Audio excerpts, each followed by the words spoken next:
Greetings, folks, and welcome to today's show. Our subject is going to be one that we're quite familiar with, and that is testing in the school system. And we have now been 3 or going on 4 years trying to get the 10 Ready test in place and working and acceptable, and that controversy doesn't ever seem to go away. We've got a joint congressional or legislative committee studying the question again right now, and the director at the state level has said that she'd welcome an inspection by the controller. So I don't know where that's going, but at the same time they declare that this year it's going to be up and running. Everything is going to work. Everybody hold up their hand. So our guests today are Dr. Dan Lawson, whom you're familiar with as the director of Tullahoma School System, and he's brought with him Susan Fanning, who is the assistant superintendent for curriculum and instruction, and the testing business seems to fall directly in her, as she said, her sandbox. So we'll see where we stand. Let me give us a little. We're talked to Dan a lot. Give us a little background on Susan. Well, I started in Alabama. I'm from Alabama, but moved to Tennessee about 20 years ago. Where in Alabama? Anniston, Alabama. Anniston. Yes. Wrong. I'm on the other side of the state. Okay. Came to Tennessee about 21 years ago. I've been with Tullahoma City Schools now. This is I think my 13th year with Tullahoma City Schools. Okay. Started I was a substitute for a period of time, and then taught in the classroom, and then moved to administration. What did you teach? I taught at East Middle School. What? I taught science and math for 8th grade, and then social studies for 7th grade. Okay. Mm-hmm. All right, very good. Well, with that, folks, let's take a short commercial break, and we'll get into the testing business.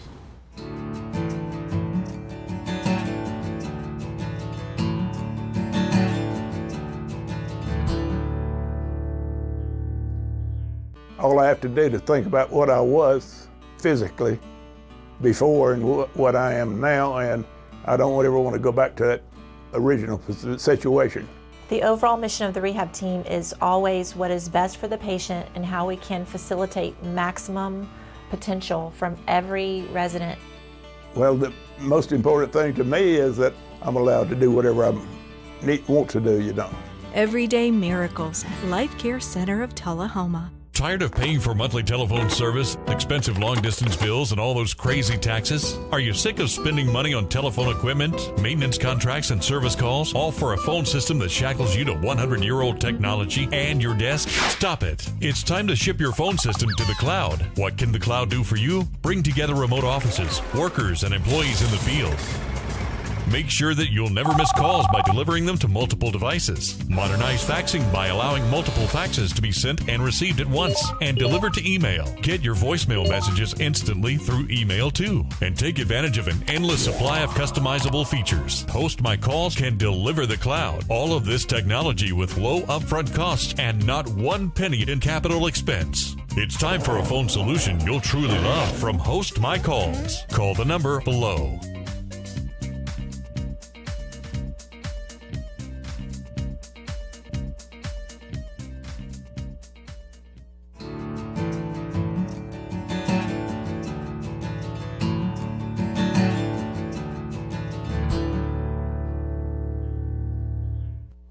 We're talking today, folks, with Dr. Dan Lawson, and he's brought along with him the Chief Honcho of Curriculum and Instruction, Susan Fanning, and they're going to enlighten us on the future of testing in Tennessee. And my threshold question was, there's been an effort to try to make it go away, which doesn't seem to be succeeding. They've made a lot of mistakes, which they gradually seem to be fixing, and they're now claiming everything's going to work this year. And meanwhile, we've got this hearing, as I mentioned, with the legislature, and we've also got potential for an inspection. But at the same time, Governor Haslam seems to be entirely in support of the program, and So my question really is, any chance 10 Ready going to go away, or are we going to learn to live with it and love it? I think, given my experience here in Tullahoma, given my experience in Tennessee, I have every confidence that 10 Ready will go away, but will be replaced by something else at some point in time in the future. Under the same name? Probably a different iteration and a different name. But as a bit of historical perspective, our assessment of students and appending those assessments to teachers is a product of legislation that took place in 1992. That legislation says that we're going to have a growth score, and that growth score is based on a model, and so we will align test results to our student achievement. There has been, for the last 35 years or so, attempts to make sure that we do better with assessments. So I have no doubt about the fact that Terra Nova that we did, that the TCAP iteration that we did earlier will evolve, will change, and 10 Ready will also evolve and change. So I think the goal that the state has and the goal that we as educators have is to find an assessment that is valid, that is reliable, that is usable, and provides data for teachers to inform instruction quicker than 6 months after the school year is out. And that's truly our challenge that we face. Yeah. So will it go away? Absolutely. When? I don't know. Well, you're just saying it's going to continue to evolve. Absolutely. Well, that's correct. I guess that's not surprising. Right. We've already been at that for quite a few years. Surely. Yeah. So, okay. Well, how many kinds of tests are we doing currently? You've got the 10 Ready suite, and what else? We have a big umbrella in the state that's called TCAP. It's a comprehensive assessment, and within that comprehensive assessment program, we have the 10 Ready suite of assessments that will include what we do in the classes in grades 3 through 8. So in 3 through 8, we provide assessments in mathematics, we provide assessments in reading language arts, and we provide assessments today in science and social studies. Some of those are used for accountability purposes at the federal level, some at the state level, but all provide us feedback for our teachers and for our students. But candidly, we don't get that feedback until a pretty significant lag time, much after school has started the next year. That's been one of the major complaints. Yeah. Yes. Then within that umbrella, we also assess every student with an ACT before they graduate from Tullahoma High School. So, well, you're saying the ACT is it's a senior high help?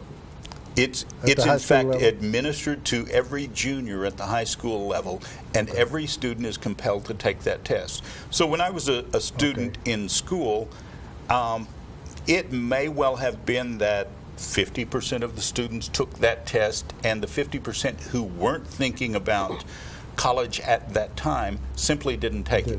Today, all students are compelled to take that. And we also take what are called EOC, end of course tests, at the high school level. And if I'm not mistaken, there are about 13 end of course tests. Those are offered in English, in mathematics, in social studies, science, and in science. Susan, fill in the blank. Clean up my mess now.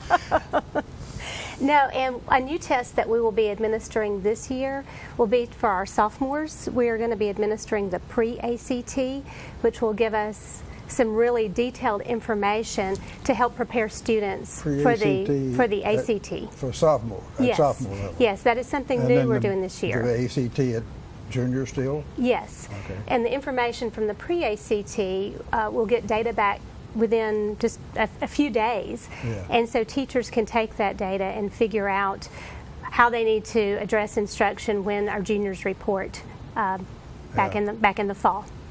Well, I guess that satisfied. I can remember Dr. Lawson somewhat complaining a long time ago that 10 Ready results weren't recognized outside the state, so it didn't help those that wanted to go to school somewhere else. The ACT, I assume, fixes that, takes care of that problem. So, all right, but, well, let's ask specifically, at the junior level then, where you're giving the ACT, are they also taking another 10-ready test? Tom, you're striking at the very challenge that we see with some of our assessments. We would love and have campaigned for and lobbied for replacing the EOC test at the high school level with ACT assessments. The reason for that is no measure means as much to our students as that number on the ACT. It will determine where they go to college. It will determine the scholarships that they are awarded. And candidly, folks aren't as inclined to take as seriously a test if they don't see some benefit for, some use for that test and some value, certainly. Okay. Well, moving on then. Are you going forward, what are you using for a planning tool to tell you how to approach the testing requirements coming up? Are you you still got 2 or 3? Well, I was going to ask you, what is the what do you call it? End of course, EOC. Where'd that come from? End of course tests are purchased by the state, are created by the state and their contractors to be aligned with the state standards to be taught at the specific level. So the EOC that's designed for a freshman English class is based on those freshman English class standards. Okay.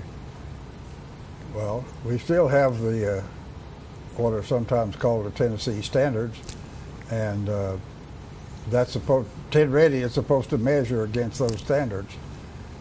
So is that really the way it's working? I think the dynamic that we see, while you reference the fact that we're 3 years into 10 Ready, the first year we had a fail of the system and 10 Ready was canceled. The second year data we just got back in the last few weeks.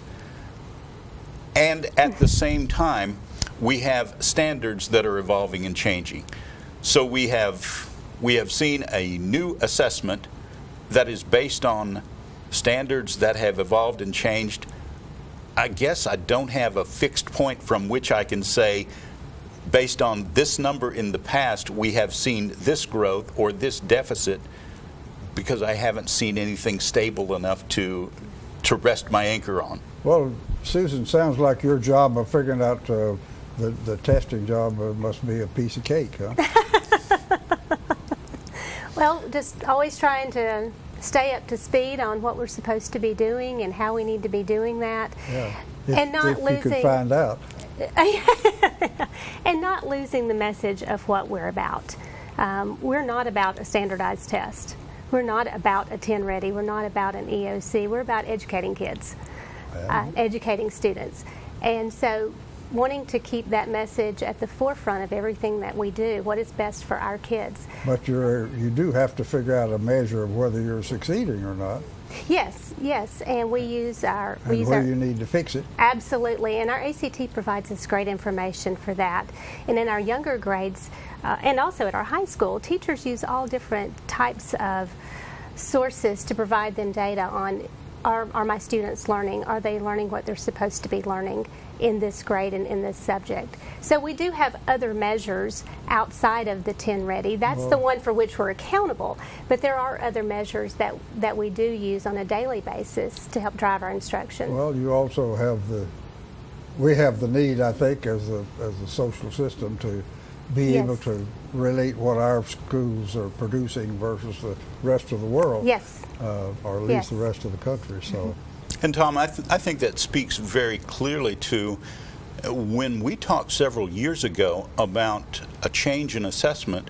I told you at that time that the goal of the state with NCLB was to roll out an assessment that would either be PARCC or Smarter Balanced, and those numbers would mean the same in Tullahoma or Tallahassee. Right.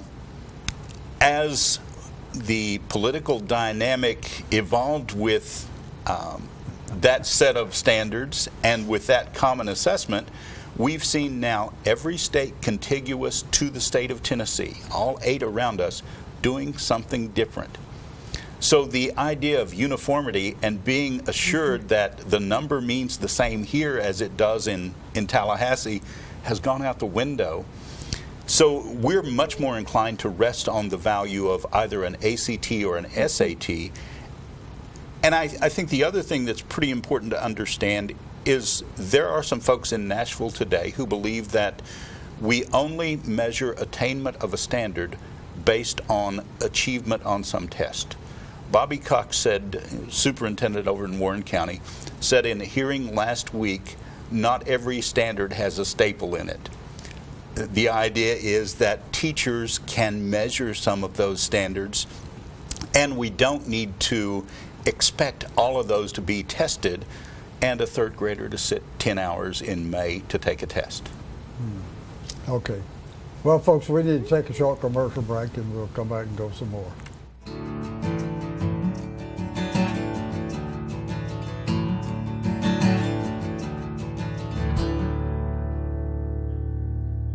Russell Barnett Hometown Auto Rental has proudly served your auto rental for over 30 years. Check out this huge selection to choose from. Small car, mid-size car, full-size car, crossover vehicle, SUV, minivan, pickup trucks, 12 and 15 passenger vans. Whether big or small, Russell Barnett Hometown Auto Rental has them all. Stop by our 2 locations to serve you, Tullahoma and in Winchester. And remember, my question is, why rent anywhere else? It's time for every family and business in Tullahoma to go green and recycle. Tullahoma Public Works makes it simple and easy to recycle. Just place your recyclable materials, paper, plastic, aluminum, and cardboard beside your garbage container on the same day your garbage is picked up. Your recycled materials don't have to be in a fancy container. Recycling is not only the right thing to do, it makes sense. Recycling pays. Paying to bury our garbage costs each of us. Please do your part. Let's go green, Tullahoma, and recycle. It's your trademark. That's something special everyone knows and remembers. It's your thing. It's made holidays special for decades and summers unforgettable for the entire neighborhood. It's made everyone laugh every single time. Don't let illness or injury keep you from doing your thing. The rehab team at Life Care Center of Tullahoma is ready to help you live well. I'm meteorologist Leland Statham from the News Channel 5 Weather Center. Look to Jim Fuller and crew for local news night here on Channel 6.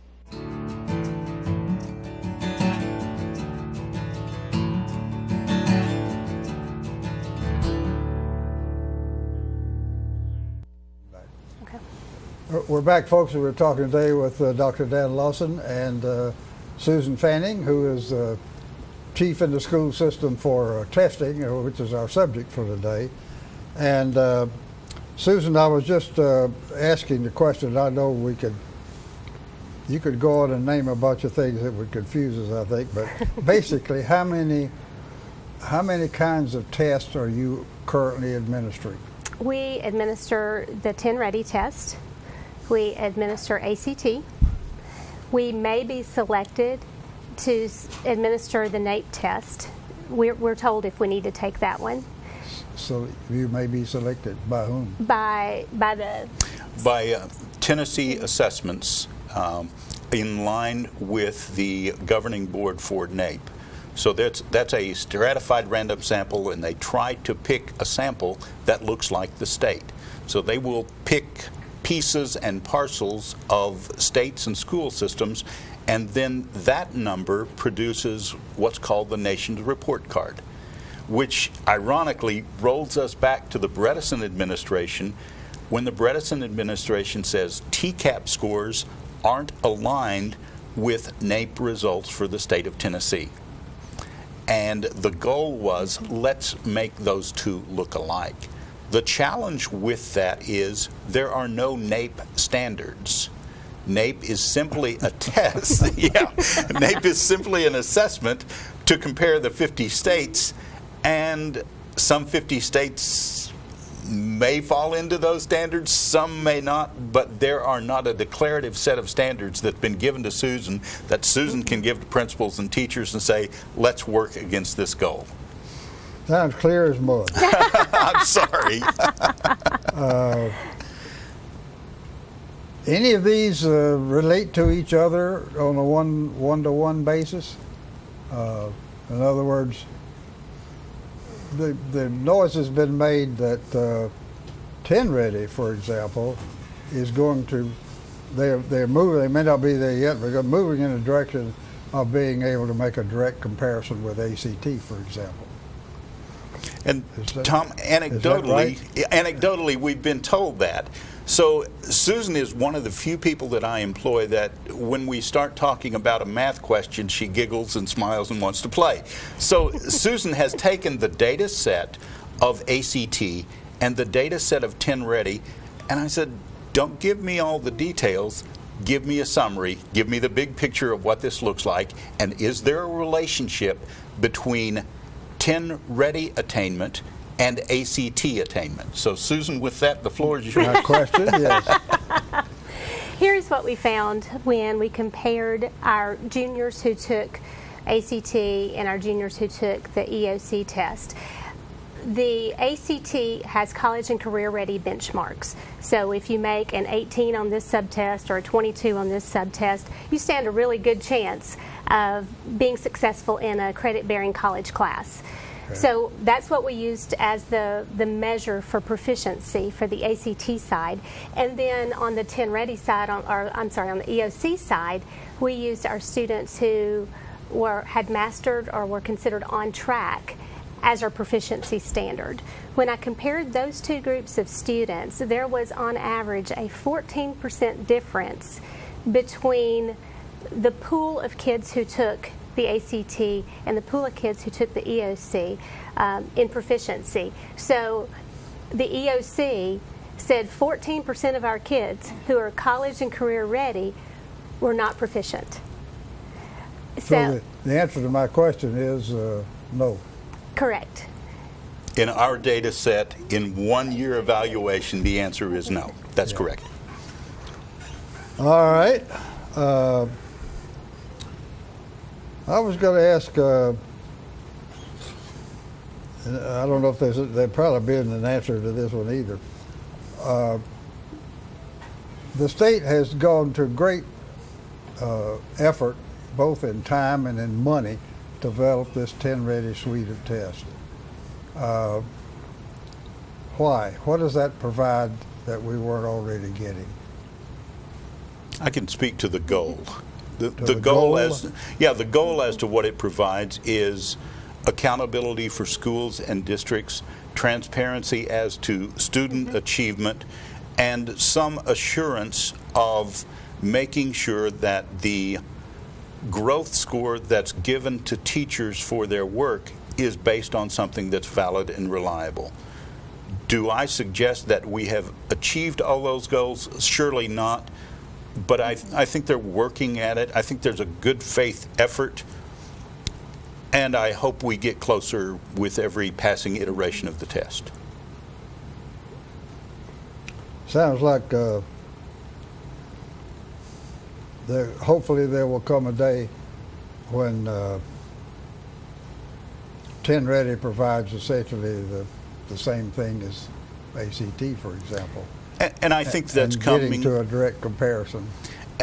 Certainly, I think one of the values that we expect to see happen very quickly as 10 Ready is rolled out on a technology platform with online assessment, the issue of feedback shouldn't be the same challenge of dealing with paper and pencil. We ought to have that much more immediately.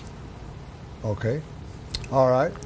Well, with that, folks, we're coming up on another commercial break, so let's do that, and we'll be right back.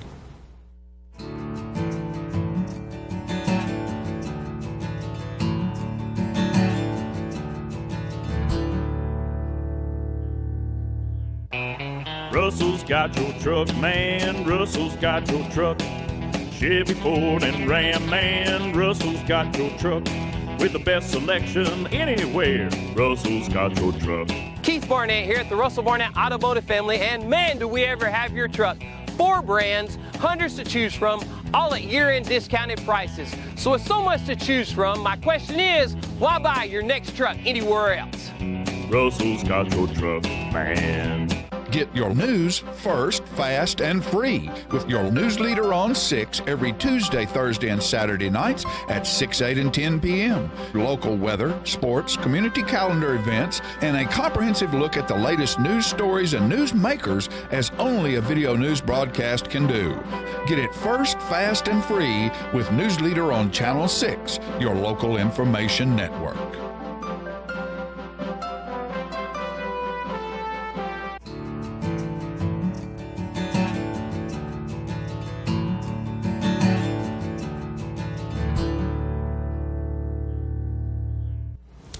We're back, folks, and we've been talking today with Dr. Dan Lawson and Susan Fanning, who is Assistant Superintendent for Curriculum and Instruction with the Tullahoma School System. And we've been talking about our favorite subject of testing, concentrating on 10 ready and where it's headed. But it looks like we've just about run out of time. Give me a 1-minute dissertation on the teacher evaluation side of 10 Ready. I certainly can. Those teachers who have an assessment, if Susan is teaching 3rd grade and teaching reading, language arts, and mathematics, she will have a score appended to her evaluation based on that 10 Ready assessment score that comes back. If I, based however, on what her students have done. Yes, sir. Okay. If I, however, am teaching art in that same building, I don't have a 10 Ready assessment, so my score is based on a school-wide score. I don't get to use my work, I get to use the entire work of the school as a composite. I get to guess on a variable, and that variable may be reading, language arts, it may be growth in math, it may be any number of variables. But the bottom line is, I don't control that the same way Susan controls her score. Okay. And about half of our teachers have assessments, scores that drive their number, and about half of our teachers don't have those scores. Is this headed in the direction of being a useful tool? Tom, I certainly hope so. I think that if the assessment results are used to drive instruction, it absolutely is useful. I think if the assessment is simply seen as an accountability tool after the fact or some punitive measure on a report card, then it has little to no value for us. Okay. All right. Well, with that, I guess we're going to have to call it a day, folks. I want to thank both of you for taking time to come on, and we had a couple more things that I was hoping we could accomplish, but it's always the same thing. So I want to thank both of you for taking time to join us, and thank you folks for inviting us into your parlor, and we will see you next time.